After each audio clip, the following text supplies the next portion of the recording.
the American church, these are your words, as we've known it, is on a downward trajectory. I'd love to hear your take on this. As I told you before we got going today, Lee was on the podcast months ago. He's a good friend, and we hit the same target in that conversation, which means, as I said to you earlier, we need to pay attention to what's happening. What's your take on this, Michael? What do we need to know?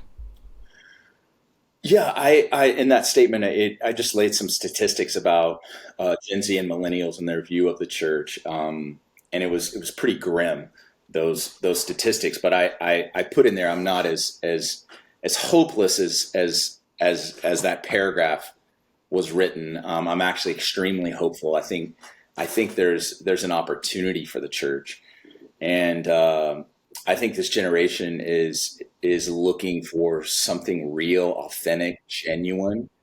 And I think that's what the presence of God is looking for. I think the presence of God is looking for that genuine pursuit of Him.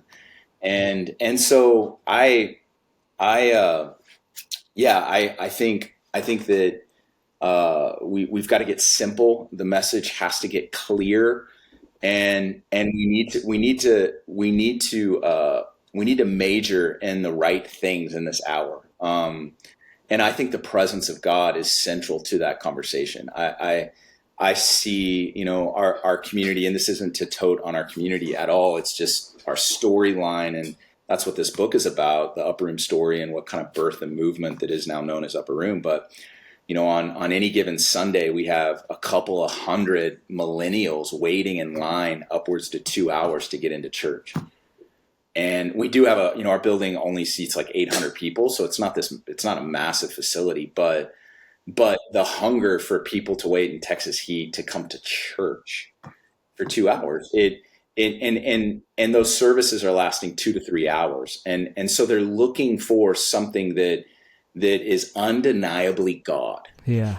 And I think when the presence of Jesus is central to a community, people leave not remembering the preaching, not remembering the worship.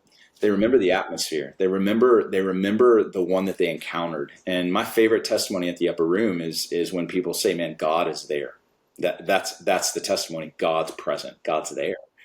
And so I think people are looking for that. I think people are looking for more, not less, and so I think the gospel is ripe for millennials and Gen Z. Yeah, say more about that if you would. If we need to be majoring in the right things, as you said, that sort of insinuates that we might be unintentionally or intentionally majoring in the wrong things or displaced desires, and you see a genuine desire for more. What does that mean? What does that look like? And what are the major things that we need to be focusing on? Yeah, great question, Chris. I think we're about many things, and I don't necessarily think that the many is unimportant, but I do think we need to prioritize certain things over others. So like Jesus said, he was asked very blatantly, like, "Hey, what's the most important commandment?" And unequivocally, he said it's to love God. And then he delineated and said the second is to love people. So I would say one of the primary things we need to do is we need to return to God, and we need to love Him. And that has to look like something. Loving God is distinctly different than loving people. And now I think they go hand in hand. I don't think you can rightly love God and not then love people. But in the church today, I feel like we haven't prioritized loving God or ministering to God to the degree that we should. And so one of the things I think is this fascination again with Him. I think you read it in the Psalms. David was surrounded by enemies. He was being betrayed by family in Psalms 27. And then in verse 4, he says, "But one thing I've asked, this is what I seek, that I may gaze upon the beauty of the Lord and to behold His beauty in the temple."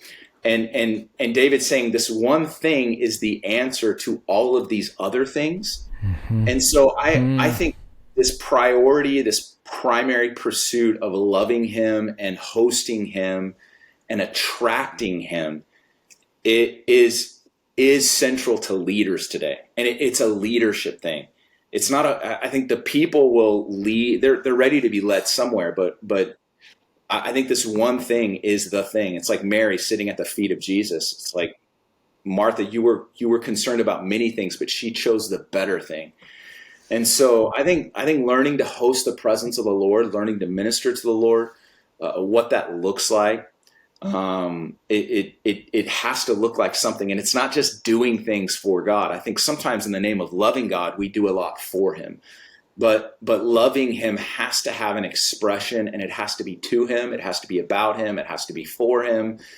And sometimes those don't really placate to the measurables of Western church. It's sometimes hard to figure out how to quantify that, how to identify, how many people were reached through that, or how much money came in because of that. And I think some of that has to be set aside in order to pursue this. That it may look like empty rooms and not full rooms. Jeez. It may look like, people not fully understanding or getting what we're doing. And that's okay, because he does. And ultimately, I think it's unto them understanding that.